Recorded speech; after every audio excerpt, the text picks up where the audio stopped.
இன்றே டவுன்லோட் செய்து உங்கள் ஃபேவரட் ஷோக்களை என்ஜாய் பண்ணுங்க. இப்போ ஒரு நாள் எடுத்துக்கிட்டிங்கன்னா அன்னைக்கு ஃபுல்லாக நான் சாப்பிடல அப்படின்னா எனக்கு பயங்கர கோவம் வரும், இரிட்டேட் ஆகும், அன்னைக்கு நாளே ஓடாது. அது எதுக்கு அந்த மாதிரி இருந்துக்கிட்டு அன்னைக்கு ஃபுல்லாக நம்ம சாப்பிட்றோமா, நம்ம சாப்பிட்டுட்டு நம்ம டெய்லி ரொட்டீன் என்ன ஒர்க் இருக்கோ அதை பார்க்கறது ரொம்ப நல்லதுன்னு நினைக்கிறேன். இவங்க ஸ்ட்ரெஸ்ஸான ரூட் காசை கண்டுபிடிக்காம அதோட எமோஷன்ஸை போயிடுறாங்க, தூக்கிட்டு போய் ஃபுட்டில் போட்டுடுறாங்க. எனக்கு ஸ்ட்ரெஸ்ஸாக இருக்குது, நான் போய் சாப்பிட்ருவேன். இன்னைக்கு எனக்கு டே ஒழுங்காக இல்லை, நான் போய் சாப்பிட்ருவேன். டே ஏன் ஒழுங்காக இல்லைன்னா நம்ம டே டு டே லைஃப்பில் ப்ராப்பரான ஃபுட் எடுக்கலை, ப்ராப்பரான ஸ்லீப் எடுக்கலை. லேட் நைட்டில் சாப்பிட்டா லேட்டாக தான் டைஜஷன் ஆகும், அப்போ லேட்டாக தான் தூக்கம் வரும். லேட்டாக தூக்கம் என்ன ஆகும், ஆஃபீஸ்க்கு அரிபரியாக ஓடுவோம். ஆஃபீஸ்க்கு அரிபரி ஓடினா என்ன ஆகும், ஆஃபீஸில் ஒழுங்காக வேலை பார்க்க முடியாது. வேலை பார்க்க முடியலன்னா பாஸ் திட்டுவாங்க, அந்த டே ஸ்பாயில் ஆகும், ஸ்ட்ரெஸ் ஆகும். மச்சான் ஸ்ட்ரெஸ்ஸாக இருக்குது, நம்ம போய் நல்லா சாப்பிட்லாம்டா, திருப்பி இது ரொட்டீன் ஆகிட்டே இருக்கும். லைஃப் ஸ்டைலை ஃபிக்ஸ் பண்ணோம். இங்கே டயட்டுன்றது ஃபுட்டு கிடையாது. நாங்கள் யாருமே உங்களோட சாப்பாட்டை கம்மி என்ன சொல்கிறோம், உங்களை சாப்பிட வேணாம்னு சொல்லலை. நீங்க வந்து ஷேர் பண்றதுக்கு உங்க ஃப்ரெண்ட்ஸ் இருக்காங்க, ஃபேமிலி இருக்காங்க, எல்லாரும் இருக்காங்க. அப்படி இல்லாத ஆட்கள்ல எதுல போயிட்டு வந்து அவங்க அவர் கேக்குறதுன்னா ஸ்ட்ரெஸ்ஸுக்கு ரூட் காஸ் வந்து அது கிடையாது. கண்டுபிடிங்க. உங்க வாழ்க்கையில உங்க ரொட்டீன்ல எது ஸ்ட்ரெஸ் உருவாக்குதுன்னு பார்த்து அதை சரி பண்ண வழியை பார்க்கணுமே தவிர நான் சாப்பிடலாம் ஸ்ட்ரெஸ் ஆயிரும் நீங்க டைவர்ட் பண்றீங்க, பண்றீங்க. ஸ்ட்ரெஸ்ஸா இருக்கு, நான் சாப்பிடுறேன், வெயிட் போடுறேன். அதுதான் சார் எனக்கு சொல்யூஷனே. சாப்பிட்டாதான் எனக்கு வந்து அதுல இருந்து ரிலீஃப் ஆகுது அப்படினா நீங்க ஸ்ட்ரெஸ் சாப்பாட லிங்க் பண்ணும்போது டேஞ்சர் ஆயிடுது இல்ல, உங்களுக்கு ஒரு எஸ்கேப் தேவைப்படுது. சாப்பிட்டா சரியா போயிடும் எனக்கு, அதுதான் கேக்குறாங்க. ஒரு சிக்கல் கொடுங்க. ஓகே, உங்க டயட் சொல்லுங்களேன். உங்க டயட் சொல்லுங்க. நான் வந்து இன்டர்மீடியன்ட் ஃபாஸ்டிங் சார். காலையில் சாப்பிட மாட்டேன், பசி எடுத்தால் தான் சாப்பிடுவேன், மதியம் தான் சாப்பிடுவேன். என்னோட டயட் காம்பினேஷனாக இருக்கும், புரியுங்களா? காப்ஸ், கொஞ்சம் ரைஸ், ப்ரோட்டீன், சிக்கன், முட்டை, வெஜிடபிள்ஸ் நிறைய சாப்பிடுவேன். ஆனால் சாதம் வந்து கம்மியாக தான் இருக்கும். ரிஃபைன்டு காப்ஸ், ரிஃபைன்டு சுகர் சாப்பிட மாட்டேன். அதே போல் நைட்டு பார்த்தீங்கன்னா லிமிட்டாக சப்பாத்தி, 2 எக்கு, வெஜிடபிள்ஸ், அவ்வளோதான். காலையில் பசி எடுத்தால் தான் சாப்பிடுவேன், இல்லை சாப்பிடுவேன் சாப்பாடு. ஆமாம், 2 வேளை தான். இன்டர்மீடியன்ட் ஃபாஸ்டிங் 16 மணி நேரம் ஃபாஸ்டிங், 8 மணி நேரம் தான் சாப்பிடுவேன். ஆனால் நல்லா சாப்பிடுவேன். இப்போ அவங்க சொல்கிற மாதிரி ஐயா சொன்னார், நீங்கள் வயிற்ற காய போகிறீங்க எதுக்கு, உங்களை போல தான் நிறைய மட்டன் 2 கிலோ 3 கிலோ கூட சாப்பிடுவேன். ஆனால் மட்டன் மட்டும் தான் சாப்பிடுவேன், ரைஸ் சாப்பிட மாட்டேன். ரைஸ் இன் த சென்ஸ் இந்த காப்ஸே சாப்பிட மாட்டேன். ஓகே, 2 வேளை சாப்பிட்டா அது பேர் இன்டர்மீடியன்ட் ஃபாஸ்டிங். ஆமா, இன்டர்மீடியன்ட் ஃபாஸ்டிங். ரொம்ப வருஷமா நான் தான் பண்றேன், அந்த பேர் தெரியாம இருந்திருக்கேன். நல்லா ஃபிட்டா இருப்பீங்க, எனர்ஜியா இருப்பீங்க. பிளாக் காஃபில கீ ஊத்தி சாப்பிடுவேன் சார், புல்லட் காஃபின்னு சொல்லுவாங்க. புல்லட் காஃபியா? ஆமா அப்படின்னு சொல்லுவாங்க. கட் ஹெல்த்துக்காக ஜிம் போறதுக்கு முன்னாடி அதை குடிச்சிட்டு போவேன்.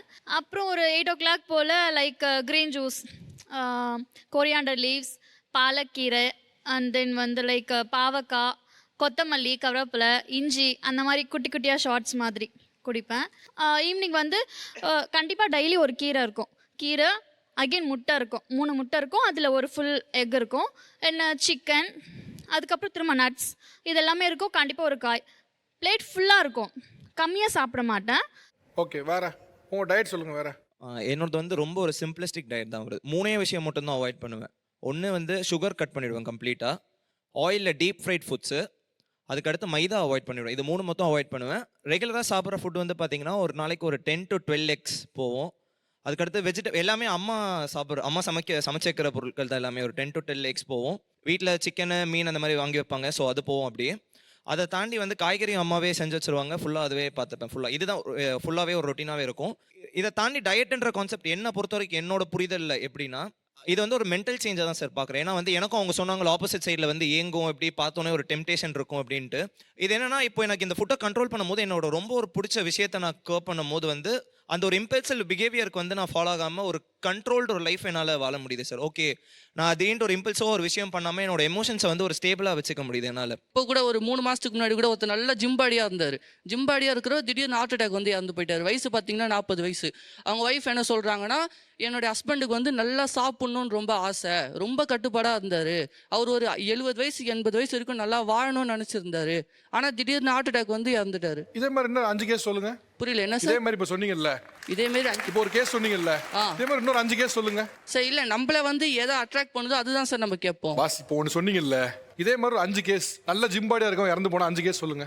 அந்த மாதிரி எனக்கு ஞாபகம் இல்லை. ஏன்னா அவங்க வந்து ஜிம்பாடியாக இருக்கிறவங்க நிறைய பேர் வந்து ஒரே ஒரு விஷயம் என்னன்னா, நீங்க சாப்பிட்றது உங்க தனிப்பட்ட சாய்ஸ். நான் உங்க தட்டில் என்ன நான் சொல்ல மாட்டேன்.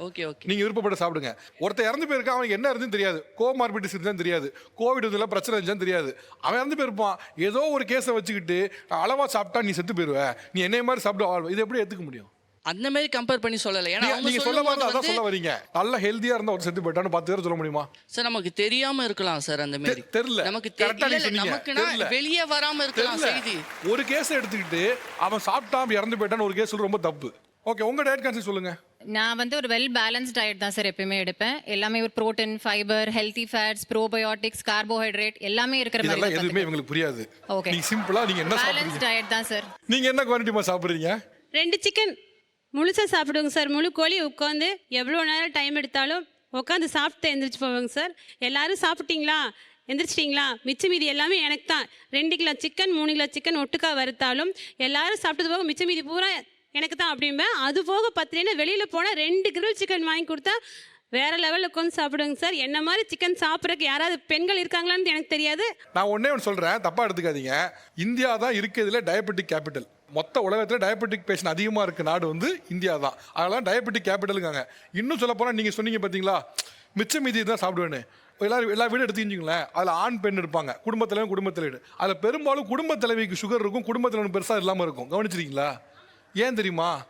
எல்லாரும் சாப்பிடுவாங்க, சாப்பிட்டு பிடிச்சி மிச்சம் மீதி இருக்கும். தூர போட மனசு இல்லை, நான் சாப்பிடுதேன், பழசை சாப்பிட்றேன். இப்படி சாப்பிட்டு தான் நம்ம வீட்டில் இருக்க பல பெண்களுக்கு சுகர் வந்துச்சு. சுகர் இருக்கு. ரெண்டாவது வந்து நிறைய பெண்கள் பார்த்தீங்கன்னா உடம்பு அதிகமாக வெயிட் போடுறது காரணம் மிச்ச மீதி சாப்பிட்றனால தான். எனக்கு அப்படி சொல்ல முடியாது.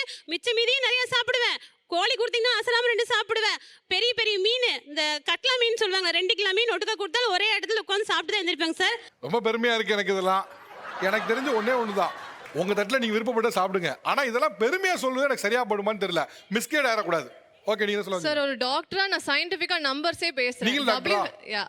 WHO வேர்ல்ட் ஹெல்த் ஆர்கனைசேஷன் இவங்க ரிசர்ச் பண்ணி என்ன கண்டுபிடிச்சிருக்காங்கன்னா, ஒரு நாளுக்கு ஒரு அடல்ட் 1 kg உங்க பாடி வெயிட்டுக்கு 0.8 grams to 1 gram of protein தான் போதும். இப்போ நீங்கள் 80 kgs வே பண்ணுற அடல்ட்டாக இருந்தீங்கன்னா 80 grams ஆஃப் ப்ரோட்டீனே போதும் நம்ம உடம்புக்கு. நம்ம எக்ஸஸாக ஒர்க் அவுட் பண்ணனா இன்னும் கொஞ்சம் சாப்பிட்லாம். 2 கோழி ஃபுல்லாக சாப்பிட்றீங்கன்னு வச்சுக்கோங்க, கண்டிப்பாக இதுலேருந்து 2 மடங்கு அதிகமாகவே ப்ரோட்டீன் இருக்கும். இதெல்லாம் நம்ம பாடி எடுத்துக்கணும்னு நினைக்கிறீங்களா? பாதி இது வெள்ளையே எக்ஸ்ட்ரீட் பண்ணிடும். இப்போ வந்து நீங்கள் எக்ஸஸாக ப்ரோட்டீன் எடுத்துக்கிறதுனால நம்ம கிட்னி ஆக்சுவலாக ஸ்ட்ரெஸ் ஆகுது.